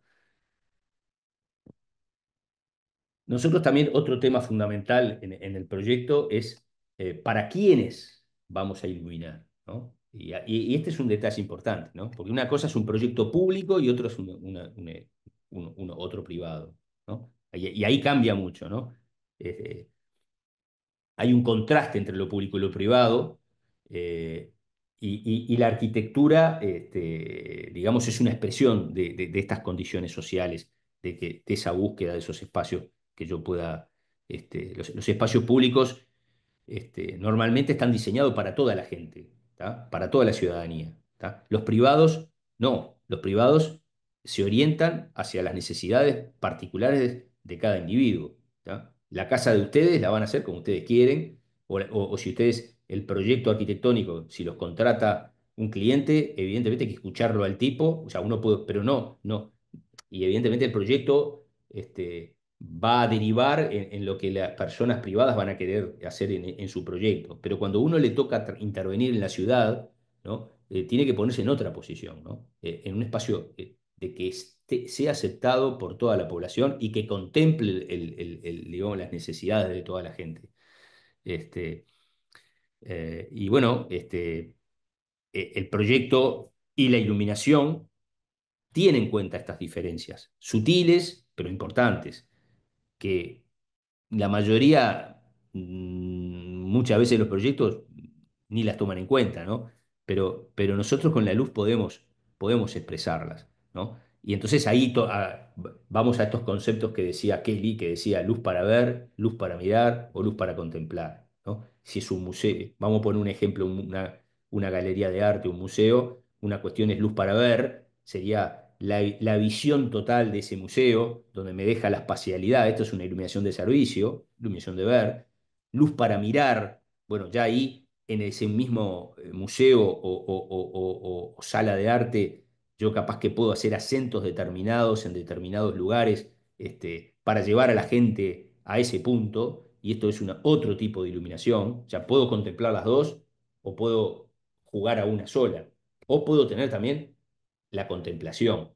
¿tá? Acá no estoy mirando nada ni voy a ver nada, simplemente estoy contemplando este espacio arquitectónico, ¿no? Entonces, son distintas formas de ver la luz, de alguna forma, ¿no? O de ver, no, de sentir la luz, ¿no? Porque ver, evidentemente, es como dije, luz para ver, luz para mirar o luz para contemplar. Y estos serían en un mismo espacio arquitectónico, que sería una galería de arte, un museo, tres situaciones distintas, que pueden ser algunas efímeras o algunas pueden ser fijas, ¿no? Pero bueno, por ahí va, no sé si se entiende, pero este es un poco conceptualmente, ¿no? Yo les hablaba también la clase pasada, no me recuerdo, cuando hablamos de, de las galerías comerciales o los centros comerciales, yo les hablaba de la diferencia entre lo público y lo privado, ¿no? Por ejemplo, acá, arriba está la Galería Vittorio Emanuele en Milán, ¿no? Que es un espacio eh, público, está abierto a las 24 horas. Este, eh, no sé bien si es público o privado, pero da una sensación evidentemente de público. ¿Tá? Cualquiera que vaya a Milán, cuando hagan el viaje, irán a Milán y se meten ahí adentro y es como seguir caminando dentro de la ciudad. Estamos hablando de un edificio que tiene más de 100 años, ¿no? Finales del siglo XIX. Entonces, hay una cuestión de esta ambivalencia entre la dimensión pública y privado. Este, por ejemplo, eh, acá hay centros comerciales, acá hay tiendas, hay cosas. Entonces, el diseñador, evidentemente, se apoyó de la luz natural y utilizó esos grandes vitrales para asegurar digamos, un nivel lumínico potente, ¿tá? Y dar una sensación de seguir estando dentro de la ciudad, sin estar dentro de la misma, ¿no? Yo les puse el ejemplo el otro día abajo del centro comercial del Punta Carreta Shopping, que en la planta baja, cuando intentaron hacer esa plaza ahora no está mala, pero había como un café ahí abajo, donde evidentemente no tiene contacto con la luz natural. Yo les hablaba de que las personas tienen la necesidad de sentir, se llama el sentido de la orientación. La orientación no es solamente orientarse dónde estás, sino saber qué pasa afuera, ¿no? Si es de día, si es de noche, si está nublado, si llueve, si hay sol. Según el aspecto cromático de la luz, más frío o más cálido, yo me estoy dando cuenta más o menos en qué horario estoy.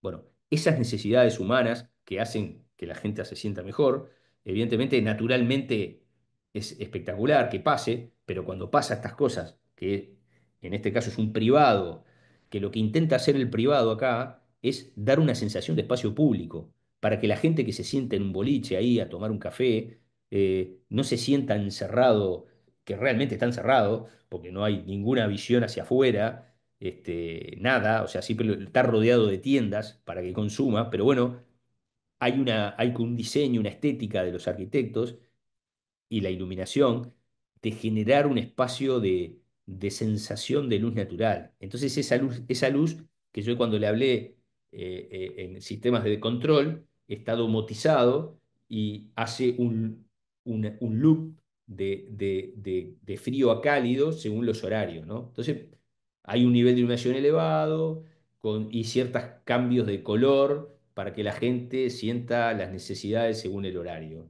Esa era un poco la idea. Pero lo ideal hubiera sido que hubiera una claraboya, pero no pudo por problemas físicos o estructurales, ¿no? Pero bueno, esto es, o sea, de alguna forma el privado intenta con un nivel de iluminación elevado y con un cambio en el aspecto cromático de la luz, dar una sensación a las personas de un espacio exterior público, por decirlo de alguna forma, ¿no? Este, este es un poco sutil. Bueno, eh, los- en el Parlamento, también, los parlamentos eh, en el mundo normalmente siempre tienen una penetración de luz natural y claraboya.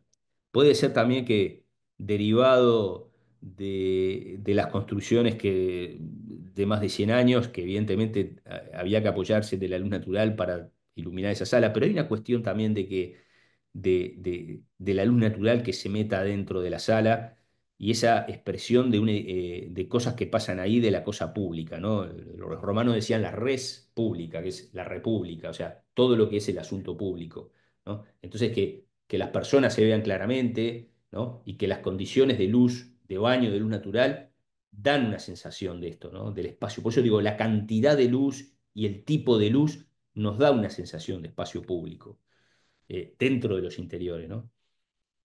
Acá poco el tema de la comunicación, ¿no? O sea, cuando es importantísimo, en un parlamento, este es el parlamento alemán, el Reichstag, esta primera, la que mostré, es el parlamento nuestro, el Palacio Legislativo, la sala general, y este es el parlamento del Reichstag en Berlín, donde también esa luz, esa potente luz natural y esas imágenes fuertes pero también me permiten la visión clara del político, del actuante público, donde, bueno, donde claramente se identifica y se vea, ¿no? Hay cuestiones que tienen que ver con lo público y lo privado. Todo lo contrario sería esto, ¿no? O sea, un restaurante privado donde yo hago foco en la mesa, donde no me importa qué pasa en la mesa de al lado, o sea, porque busco la intimidad absoluta y con una vela lo estoy resolviendo, ¿no? O sea, sería lo opuesto en un proyecto entre lo que es algo público y lo privado. Y estas cosas las tenemos que tener en cuenta cuando proyectamos, ¿no? Lo mismo que la luminosidad, ¿no? Una piscina pública donde los niveles de iluminación son muy elevados versus el living de una casa, de una persona, donde evidentemente me interesa la privacidad, el hogar, el centro, las visuales hacia afuera. Entonces, todas estas cuestiones eh, sensoriales cambian según las condiciones luminotécnicas de lo que es en el diseño de iluminación lo público y el espacio público y un espacio privado, ¿no? Eh, También, importantísimo, en un espacio público-privado, la robustez de la luminaria a la hora de elegirla. Y ahí tendré que ver la hermeticidad, aquello que hablamos ya, lo vieron con Daniel, lo vimos conmigo, el IP más bajo en un interior de una casa o en el espacio público tiene que haber otra robustez. Acá están los IP, el grado de seguridad eléctrica, también es un tema, digo, esto ya estoy repasando temas de lo público y lo privado en la decisión de las luminarias que tengo que elegir para cada proyecto, ¿no? O sea, tengo que ser mucho más exigente en los proyectos de espacio público, más si están a la intemperie. En el interior, bueno, hay otro control en el tema privado y puedo tener otras, puedo bajar un poco la especificación. El grado de vandalismo, ¿no? Es el grado IK, que también lo vimos, y bueno, antiexplosivo, ¿no? Según la zona de trabajo, ya sea una mina o una central petrolera o lo que sea, todas estas condiciones tienen que ver con el tipo de proyecto que me toque, ¿no? El control de la luz, ¿no? Evidentemente, en un espacio público el control deberá ser automatizado y quizás tendrá que estar centralizado en una sala de tableros, ¿no? Donde solamente va a operar el técnico o la persona responsable, ¿no? Versus una casa donde yo le voy a dejar los mandos de luz ahí en la pared, ahí a mano derecha se ve abajo, y yo prendo y apago y genero las escenas de acuerdo a lo que me interese. O sea, también el sistema de control de la luz cambia, ¿no? O sea, hay mucho más automatismo en un sistema público, porque nadie hay responsable que prenda, apaga, tendría que estar todo programado, ¿no? O si hay alguien, es alguien que es determinada persona que va a hacer el control de estas cuestiones y habrá una centralización de lo mismo. ¿Cómo iluminar? Bueno, una vez que decido iluminar, es el momento de definir la mejor forma. Entonces, ahí ya empezamos a repasar cosas que vieron, ¿no? Hay que hablar de nivel de iluminación, ¿tá? Como vieron con Daniel, dependerá de la edad de los ocupantes, la precisión, las tareas, reflexión del plano de trabajo, tema de los contrastes, el confort visual, eh, el control del deslumbramiento, ¿no? Eh, Orientación de la luz y la sombra. Todo esto es un repaso de lo que ya vimos, ¿no? Y la luz y el color. El color de la luz, ¿no? Digamos el aspecto cromático, frío o cálido. Y después está el otro elemento del color que es la capacidad de reproducción del color, que es el rendimiento, ¿no? Se mide IRC, que mide el grado de reflexión, ya sea un 100%, que me reproduce exactamente los colores, O aquella lámpara de sodio que les mostré, que era cero, que era todo gris, ¿no? Bueno, esto también son cuestiones que hay que tener en cuenta a la hora de proyectar. Todos estos 5 puntos fundamentales en el proyecto de iluminación. No lo voy a... Lo que está escrito acá es lo que voy diciendo, ¿no? Eso no se los voy a leer. Y después también, repasando conceptos básicos, ¿no? Vatio, la unidad de potencia, el consumo, el lumen, flujo luminoso, los luxes, la iluminancia, o sea, claramente qué es la luminancia, qué es la iluminancia, qué es el flujo luminoso, qué es la temperatura de color, cómo se miden, cuándo es frío, cuándo es cálido, y el índice de reproducción de color, la capa. ¿Tá? También, todos estos conceptos es un poco esto, un repaso fuerte, porque estas cosas no se pueden olvidar. ¿Tá? Y además les va a ir bien si se van a acordar siempre de esto. ¿Tá? No se confundan. Luminancia, iluminancia, ¿no? Son detalles, pero son importantes. Eh, Acá está un poco los niveles sugeridos, mapeo. Esto es simplemente nosotros, cuando vamos a hacer un proyecto desde el punto de vista del, más allá de, después que definieron los conceptos de iluminación, el ambiente, todo el romanticismo, por decirlo de alguna forma, del proyecto, en algún momento hay que pensarlo, hay que ponerle números, ¿no? Porque para que, números desde el punto de vista en luxes. Entonces, bueno, está bueno tener las plantas del proyecto y definir, en eso es un mapeo. Cada color será una zona determinada. Este es el caso del buque. El, es el Francisco, el buque de Buquebús, donde en el mismo buque hay zona de estacionamiento de coches, hay una zona de tienda y hay una zona de público, tipo lobby para manejarse y circular, pero también está donde está la gente sentada. Entonces hay distintos requerimientos de iluminación en cada una de las zonas. Y cada zona va, por eso se mapea y después tengo que ir a elegir luminarias verificando los cálculos que me dé, que me asegure estos niveles de, según el uso de distintas cosas que pasan en cada nivel de ese barco, ¿no? Temperatura de color. Lo mismo acá, bueno, esto es lo mismo, es otro mapeo, un mapeo no solamente de niveles de iluminación, este, eh, sino con conceptos, ¿no? También tipos de luz, luz indirecta, luz directa, luz en el plano vertical, luz sobre paneles, luz embutida, ¿no? Acá ya puede haber una planta con la ubicación, una primera ubicación de elementos, y acá también un mapeo con nivel de iluminación. Esto sería un aeropuerto, para que tengan una idea, un aeropuerto, este, digamos, un anteproyecto. En el caso de un concesionario de automóviles, donde también hay distintas zonas, puedo hasta jugar con buscando toda la primera fase de concepto de iluminación, las distintas zonas, ¿no? Zona de exposición y ventas, zona de oficinas y zona de talleres. Cada una de esas 3 zonas va a tener distintas situaciones. Después está lo que es el proyecto y la iluminación exterior, ¿no? Normalmente en las fábricas, en los talleres o en las marcas de autos, cada marca de auto, los fabricantes más importantes tienen libros de marca donde les dice claramente qué hay que hacer en cada zona. O sea, esto es de una marca en particular y está definido, ¿no? No hay margen de maniobra. Los conceptos ya están definidos de la fábrica porque el fabricante de autos quiere que en el mundo todos sus concesionarios sean iguales. Lo mismo pasa con otras tiendas, los McDonald's, los, los Starbucks, o sea, todas las tiendas, H&M, todas tienen un libro de marca que se le llama, entonces esos conceptos están establecidos y simplemente lo que hacen es repetirlo. Nada, ¿no? Es también instrumentos que tenemos para mostrar focalizaciones en la fase de diseño o proyectual. ¿Con qué iluminar? Bueno, eh, lo primero es la fuente de luz. Ahora no hay mucha historia, va a ser LED, pero es importante que ese LED, definir la temperatura de color, el rendimiento de color, la eficiencia energética, la vida útil.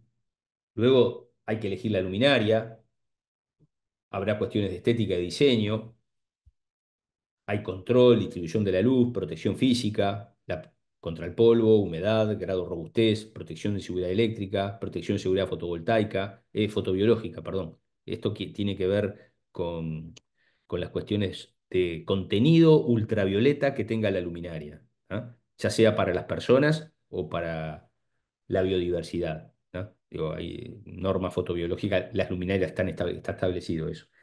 Por el tipo de aplicación, ya sea público, residencial, comercial, industrial, seguridad, habrá que ver. Y sistema de control, manuales o automáticos. Todo esto es un poco repaso de todo lo que vimos, ¿no? O sea, yo simplemente lo que estoy haciendo es, estoy tratando de hacer un mapeo, viendo de arriba todo el curso y poniendo los puntos claves a la hora que utilizamos en todo el relato de las 9, 8 clases, de las 9 clases, de las 9 secciones, cuáles son las cosas fundamentales a la hora de elaborar un proyecto. Bueno, acá simplemente LED, esto lo vieron también, vamos a usar LED, también el tema de la luminaria, la distribución de la luz, todo esto ya lo vieron, ni me paro, este, todo esto lo vieron, bañadores de pared, bañado, fusa, simplemente lo estoy volviendo a enseñar, yo esto en TFC lo vuelvo a mostrar, ¿tá? Pero eh, los datos de la luminaria, ¿no?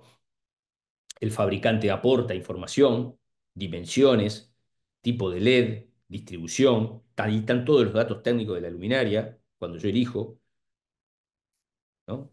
Otros fabricantes, otros modelos, otros conceptos. Hay imágenes de referencia que son importantes porque de alguna forma veo la luminaria, pero veo cómo se aplica y si se ajusta a lo que yo busco. Bueno, esto lo vieron también, tipos de control, simplemente estoy repasando. Acuérdense que estaban los controles DALI, ¿tá? O controles por corte de fase, ¿se acuerdan? O, o digamos, por tecnología inalámbrica, ¿tá? Estas son las tres posibilidades de control que conviven hoy en el mercado y que tengo que elegir, porque depende la que elija, dependerá la ejecución del proyecto, ¿no? Es importante esto. O puede ser manual, sin ningún tipo de sistema de control. Y ahora voy a hacer en esta última media hora el ejemplo del proyecto. ¿Alguna pregunta? Hasta ahora era un poco repaso, ¿no? Más allá de la parte conceptual, este, acá vamos a ver un ejemplo de un diseño de iluminación aplicado a un local comercial. Entonces, lo mismo, hay un procedimiento de trabajo, hay un análisis, estudios previos, que será lo primero, conversación con el cliente, conversación con el arquitecto, en fin, con todo el equipo de proyecto. Después viene la fase de diseño, donde la primera, como dije, va a ser el concepto de iluminación que quiero darle a ese local. Después saber, evidentemente, tengo que ver los criterios de iluminación que refuercen esta cuestión del concepto. Habrá una fase de cálculos, ¿tá? Verificaciones, será previa, pero habrá que hacerla. Siempre alguna verificación hay que hacer para ver que me dé los niveles que yo necesito Habrá proyectos que es más importante que otros, los cálculos, ¿no? Un estadio de fútbol son fundamentales, ¿tá? Una fábrica son fundamentales, ¿no? En una oficina son importantes, ¿tá? Pero de repente hay otro tipo de locales, otro tipo de proyectos que es más sensorial y los cálculos capaz que no son tan importantes, ¿no? Sino los efectos, ¿no? Este, Después hay una fase de elaboración del proyecto. Una vez que yo definí ya el criterio, el concepto, el diseño, el criterio y verifiqué, llega la fase de elaboración de la documentación gráfica. Habrá que hacer los planos con los posicionados y generar todo un montón de documentación con una memoria técnica.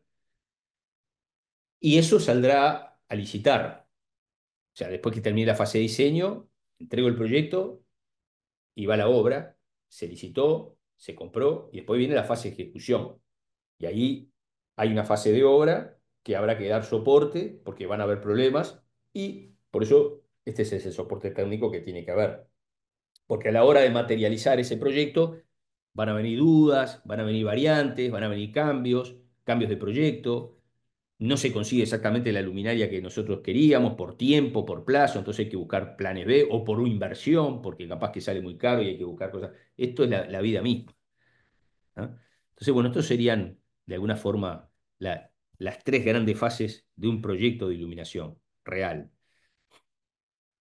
Entonces, cuando vamos un poco metiendo este sería el desglose, yo ahora voy al análisis, estudios previos. Entonces me llaman para hacer un proyecto, entonces hay formas sistemáticas que hace años ya están establecidas, yo no las estoy inventando acá, simplemente alguien alguien ya las ordenó. Esto existe en el mundo. Entonces, hay como una que se llama la matriz o la filosofía cuadrangular, ¿no? Que es una matriz para la ayuda de un diseño de iluminación en un local comercial, ¿no? Por lo menos eh, para, en- para que se entienda. Entonces acá hay 9 ejemplos, van a ver. Yo voy a mostrar algunos ejemplos, pero en esa matriz yo me tengo que parar y ver, bueno, ese local comercial, ¿qué gama de artículos tiene? ¿Qué es lo que vende? ¿Es amplia o es estrecha? ¿No? ¿Cuál es el estilo de ese local comercial? ¿Un estilo personal o impersonal? ¿No? Después, clases de precios. ¿Será un lugar de precios baratos, de ofertas, o será algo caro, exclusivo? ¿No? Entonces, esto te ordena y ahí van a empezar, bueno, análisis de marca, tipo ubicación local, requisito cliente, y yo empiezo acá con uno, aspecto de ambiente diseño. Bueno, no, todavía no voy a dar ejemplos, pero por ejemplo, acá puedo tener eh, las presentaciones, ¿no? O sea, personal, impersonal, cómo lo voy ordenando según este cuadrito, ¿no? Cómo me voy manejando dentro de esa grilla, de, de esa gráfica, ¿no? Cómo me voy a posicionar, qué tipo de tienda, qué tipo de mostrador, qué tipo de servicio, ¿no? Las influencias del establecimiento, ¿no? El estilo, ¿no? Por ejemplo, el estilo del local puede ser una cadena, puede ser una imagen funcional que le quiero dar, puedo generar una identidad preocupada y seguidor de tendencia local. Entonces se va ubicando en esa matriz, ¿no? Yo acá, y esto empieza a dar cosas, ¿no? O sea, esta matriz, o sea, esta sería todos los aspectos referidos al ambiente y al diseño. ¿Tá? O sea, que esa sería la primera parte. Primero entender qué es lo que quiere la persona que te llama para su local. Entonces, primero hacerse estas preguntas, ¿no? ¿Qué tipo de local al final se empieza a proyectar? Y acá empiezan a ver ya criterios luminotécnicos, de alguna forma, ¿no? Criterios de iluminación, iluminación, el nivel, bueno, según me vaya posicionando en esta trama, según las necesidades de diseño, de ambiente, empiezo a mapear niveles de iluminación sugeridos, ¿no? Aspectos del color, ¿no? De más o menos fidelidad de color, ¿no? Este, aspectos, bueno, más o menos fidelidad, más frío o más cálido, o más fidelidad cromática, menos fidelidad, o sea, más IRC, menos, o qué porcentaje de los elementos decorativos. Por ejemplo, hay locales donde las luminarias son de diseño y estética, entonces cumplen un porcentaje importante, ¿no? Los elementos decorativos de un local también y la luminaria puede ser también parte del mobiliario del local, ¿no? O sea, una lámpara de diseño, una lámpara de autor, ¿no? Me da luz, pero también me aporta elegancia, estética. Entonces, a medida que yo me voy para arriba, ¿no? Hay como una exigencia mayor en el porcentaje de influencia que tiene la elección de esta luminaria. ¿Tá? Acá ven que también en la luminotécnica, acá a nivel de iluminación, a más exclusivo, más personal o más caro, menor nivel de iluminación. ¿No? En aspecto del color, podría ser más cálido y en la fidelidad cromática, mejor reproducción del color.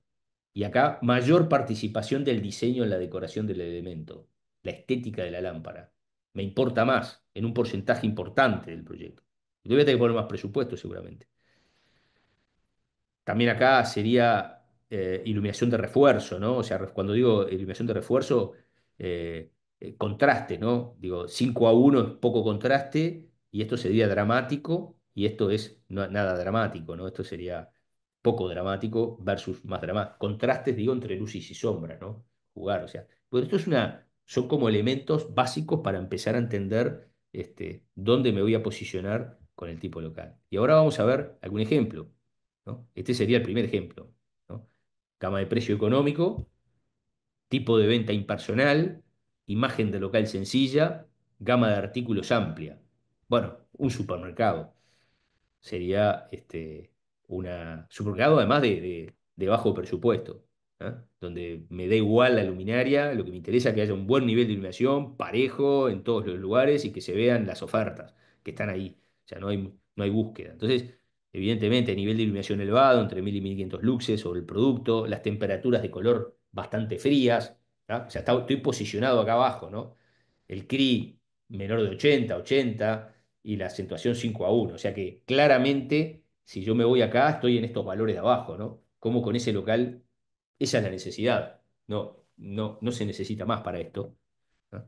Pero puedo ir a, si me paro en el ejemplo 3 por ejemplo, una gama de precio medio, tipo de venta personal, una imagen del local elegante y gama de artículos más elegidos, no tan genéricos. Ya los niveles de iluminación están por acá, ya es un poco más cálido, ya las necesidades de la reproducción cromática, hay una necesidad mejor, el factor de acentuación ya también es un poquito más dramático, el nivel baja, y bueno, sería un poco esto, ¿no? Un local un poquito más exclusivo que el primero que vimos. El 5 sería gama de precios medio, tipo de venta personal, imagen de local cuidado, gama de elementos elegidos. Acá, por ejemplo, ya podría ser una tienda de moda, ¿no? O sea, ya estamos posicionados mucho más arriba, ¿no? Más estrecho, más personal, elementos más caros, ¿no? Con una presentación más exclusiva, ¿no? Y también los niveles de iluminación ya empiezan inclusive a cambiar. Este, distintas zonas, la zona de ofertas, boutique, acá están los datos. Y el último podría ser una joyería, ¿no? Donde los niveles son diferentes, el CRI tiene que ser más elevado, factor de acentuación muy dramático, ¿no? Bueno, esto es un poco la filosofía esta cuadrangular interesante, que este sería un poco los 9 ejemplos eh, que, que, que, que indicamos, ¿no? Están algunos de los que hablamos y hay algunos intermedios ahí para que vean un poquito cómo puede variar. Cuando van a un centro comercial ya lo notan, lo van a notar esta filosofía. Y bueno, después que definimos el concepto, ya viene la parte de documentación gráfica, ¿no? O sea, el diseño gráfico, ¿no? Acá están marcadas las zonas en esa misma tienda, ¿no? Que me tocó, ya definimos la primera parte, pasamos a la segunda, entonces decimos, bueno, vamos a tener una zona de perímetro con los puntos claves de iluminación, wall budget, después tendremos la zona de venta, la zona de vidrieras o escaparates, probadores, cajas, registradoras, comunicaciones. Entonces, todas estas son zonas distintas que habrá que darle distinto tipo de servicios, ¿ok? Con distintos tipologías de luminaria, ¿no? Luz de ambiente, con downlouts, o tipo luz de acento sobre los escaparates, sobre los maniquíes, ¿no? Y bueno, también luz perimetral sobre todo lo que es la parte de exhibición y venta, ¿no? Acá está ya estoy documentando, estoy dibujando y ya empiezo a plasmar. Hay rieles electrificados, hay zonas, la zona de vidrieras. Ahí ya están los detalles, ya empiezo con los detalles. Todo esto modelado en el software Dialux, ¿no? Y esto es un proyecto muy viejo, con el Dialux que era un poco más pobre, ahora son mucho mejor. Ahora lo pueden levantar eh,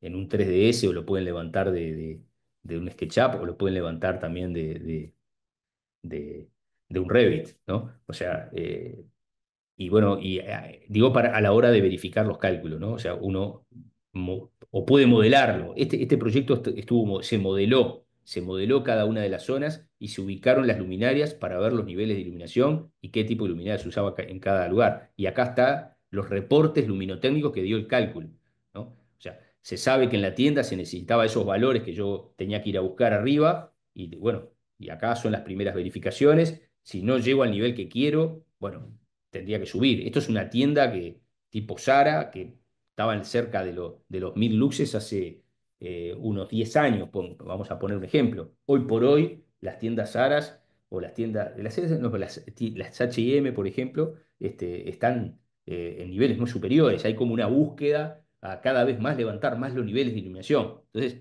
evidentemente, los niveles de iluminación pueden variar. En los puntos claves puede haber 2000 luxes o 3000 luxes en el acento, pero la iluminación general va a bajar. Esto que está acá es el promedio, ¿no?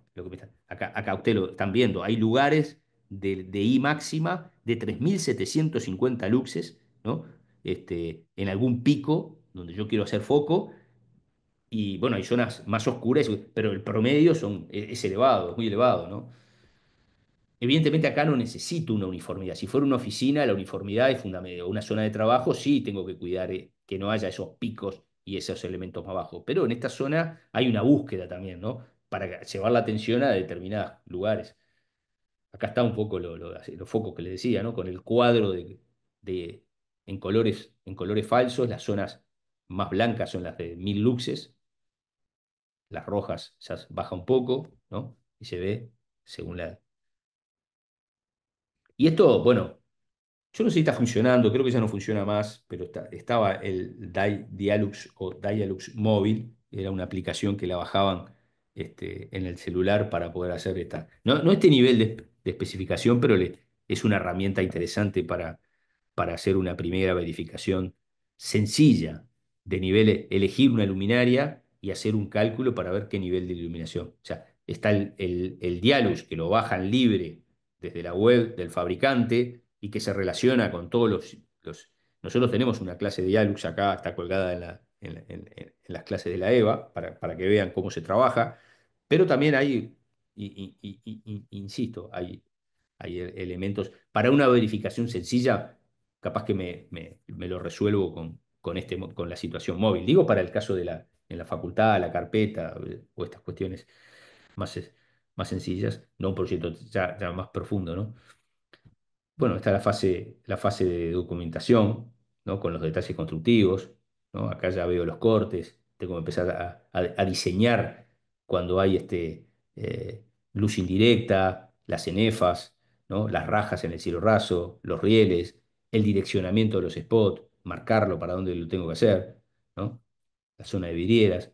Todo esto hay que documentarlo, ¿no? Si no, pasa cualquier cosa en la obra, o si no, tengo que ir a la obra, evidentemente, tendré que ir a la obra a hacer. Es muy importante en una tienda, le llaman el focusing, la parte de enfoque, o sea, porque si no, el instalador va, pone todo, lo mismo si fuera una galería o un museo, pone todos los spots para donde él quiera, pero alguien tiene que ir a buscar el efecto que ustedes querían darle, ¿no? Habrá una fase de memoria, donde está la documentación, el proyecto, para que salga a la compra, la documentación técnico, y para que después el instalador tenga una guía de saber dónde va cada elemento. Y ahí se terminaría la fase de proyecto luminotécnico. Después esto hay que integrarlo con las instalaciones, que es lo que van a ver después, con la iluminación de emergencia, que lo vimos antes, todo esto, inclusive la iluminación de emergencia va a derivar en una memoria técnica. Esta memoria técnica la puede hacer el especialista en bombero, la hace muchas veces ellos, pero a veces está bueno que la integre el proyecto de iluminación, porque de alguna forma tiene que estar integrada, ¿no? Lo que digo, para que arquitectónicamente, desde el punto de vista del diseño, haya una continuidad. Los generadores, simplemente saber que existen, lo van a ver después, más adelante, dónde se ubican, qué tipología tienen, ¿no? Qué tipo de motor son, ¿no? Esto es parte de la integración. Después viene toda la integración con el acondicionamiento térmico, que no lo ven, pero ustedes saben que la luz va a convivir con el equipamiento térmico. Y acá aparecen ductos de aire que casualmente están justo abajo del riel eléctrico donde están los spots. Y puede haber interferencias, ¿no? Yo esta foto la pongo por eso, porque daría la sensación de que armónicamente, ahora que no están encendidos, no pasa nada, pero puede haber interferencias porque de alguna forma ese ducto negro está metido entre el riel con los spots y las luminarias. Evidentemente los spots van a tener que dirigirse hacia los laterales, pero como que esto no está bien, ¿no? Es un proyecto que está muy bueno, es muy lindo, pero creo que ahí hay un problema y no está muy claro. Pero simplemente lo comento como si será importante, ¿no? Estos son los ductos de inyección y estos son las rejas de retorno del aire acondicionado que existen y están. Yo no sé si acá hubo una coordinación. Por ejemplo, acá aparentemente sí, acá hay bueno, estos son las rajas de aire acondicionado. Acá no hay luz en ese cielo raso, aparentemente. No se ve en la foto, pero sí están las rajas de aire acondicionado inyectando. En este caso, acá una oficina donde está el equipo de aire pegado a la luminaria. También no sé si está bien integrado, no está bien integrado. Bueno, por lo menos el equipo está separado de donde sale la luz. Pero estas cosas hay que verlas también en la integración con la instalación. Este parecería que está más estudiado. Hay una clara lectura de ubicación de elementos ordenándolos en ese cielo raso desmontable, y el cielo raso está en el medio, perdón, el difusor de aire está en el medio sin interferencia de luminarias y aparentemente hay una armonía en la ubicación de los elementos.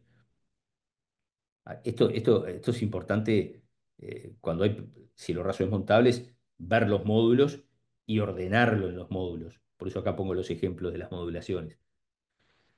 Y después está la integración con la acústica, que ya las luminarias hoy, porque ¿qué pasa? Hoy por hoy los proyectos no incorporan cielo raso muchas veces, están todas las instalaciones vistas y es necesario controlar el ruido acústico. Entonces las luminarias a veces traen paneles incorporados para este asunto, ¿no? Esto simplemente hago hincapié porque me parece fundamental, porque hace a la calidad y al nivel de la oficina, ¿no? Al nivel del espacio donde uno trabaja y habita. Y bueno, conclusiones finales. Eh, Nosotros podemos tener un proyecto donde integramos todas las cosas, ¿no? El aire acondicionado, es más, hay luminarias que sirven para el retorno, porque el aire acondicionado lo inyectan frío o caliente al espacio y ese aire se reaprovecha por una cuestión de eficiencia energética en un porcentaje, ¿no? Entonces, muchas veces el retorno del aire, digamos que ya entró y está más viciado, se puede llegar a filtrar o se puede absorber por la luminaria, ¿no? Y la luminaria tiene unas perforaciones para eso, entonces integra la luminaria el retorno del aire acondicionado viciado. O sea, lo inyecta por unos tubos laterales, por ejemplo acá, en esto que está acá, y quizás, no es este caso, pero porque no tiene cielo raso, pero a veces hay luminarias que están en cielo raso, este sería visto de arriba, entonces el aire va para adentro, acá lo inyecta en este dibujito de la derecha, y acá viene el retorno. Entonces, la máquina de aire acondicionado filtra ese aire, toma fresco de afuera y lo vuelve a alargar al espacio, ¿no? Esto es no, las máquinas, digamos, los equipos más sofisticados hacen este trabajo, ¿no? Pero yo no estoy hablando de térmico acá, simplemente le quiero decir que la iluminación puede integrarse con esto en forma muy armónica, ¿no? Y baja mucho los costos, ¿no? Hay aprovechamiento y además hay una cuestión estética, menos aparatos. Eh, y hay una coordinación visual, ¿no? Reducción de costos, coordinación visual, porque aparecen menos cosas y están pensadas. Y luego el confort integrado, ¿no? Al final del día mejoro las condiciones de habitabilidad de ese espacio. Y bueno, este es un poquito el resumen final, ¿no? O sea, facilitar la instalación de los diferentes sistemas, ¿no? Cuando uno piensa en la iluminación, piensa que también puede haber aire acondicionado y hay que integrarlo, ¿no? Que también hay que considerar el tema acústico, ¿tá? Que también la luminaria puede integrarlo. O sea, nosotros podemos elegir una luminaria que integre la cuestión del retorno del aire y que puede también ayudar a controlar el sonido, absorbiendo el sonido innecesario, ¿no? Imagínense en esos espacios tipo coworking que hay mucha gente trabajando, todo el mundo hablando a la vez, y que quizás a mí como arquitecto me gusta una, una visión descarnada con la losa hormigón vista, con las instalaciones aparentes, pero esto desde el punto de vista acústico es espantoso, ¿no? Entonces no funciona. Entonces lo que hay que poner son paneles acústicos, ¿no? Para que, ya sea mediante las luminarias, como les mostré, o con lamas, ¿no? Y las luminarias tendrán que integrarse con esas lamas, ¿no? Y después estarán los ductos de aire acondicionado, que también tienen que dialogar con todas estas cuestiones, ¿eh? Entonces, bueno, esto. Yo creo que más o menos, ahora yo creo que terminé, entonces ahora dejo este espacio para hacerme preguntas, porque nadie me preguntó nada, o me preguntaron muy poco. Muy, muy raro, Una pregunta, ¿en a alguno de los ver, cuestionarios hay ejemplo de aplicación para proyectos? Tipo como poner un ejemplo de proyecto y solucionarlo o no. no, no es así con este, no, no vas a encontrar. No somos tan malos, no es tan difícil. O sea, los cuestionarios son más sencillos que las clases. Este, es muy difícil preguntar esto en un cuestionario de EVA donde hay cuatro opciones y hay que marcar una, ¿no?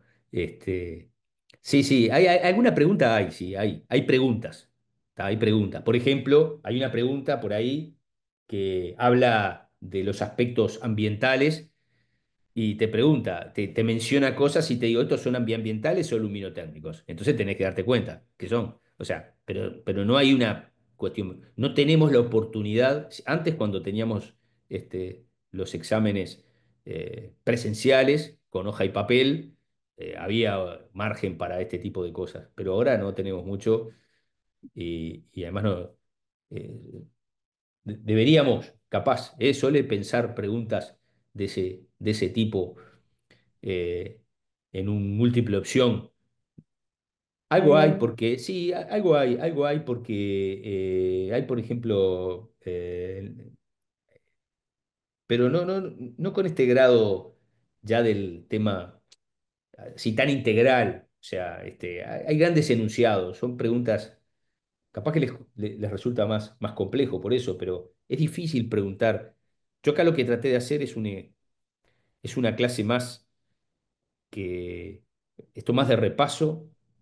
O sea, la intención de esta última clase, de la última que hablé ahora, habrán visto que hay imágenes que estaban repetidas, que las vieron en el proceso del curso, pero la idea es mostrar los puntos más importantes, ¿no? O las partes claves que se hablaron en el curso y cómo se vuelcan en un proyecto. Yo creo que el ejercicio más importante de esto va a ser la carpeta TFC, o sea, ahí en esa instancia, o cualquier ejercicio profesional. Simplemente tratamos de volcar todo lo que es un proyecto de iluminación. ¿Ah? Que es difícil hacer una pregunta de esto, o sea, no, no, no, no. Por eso es importante estar en la clase, verlo y tener el documento. O sea,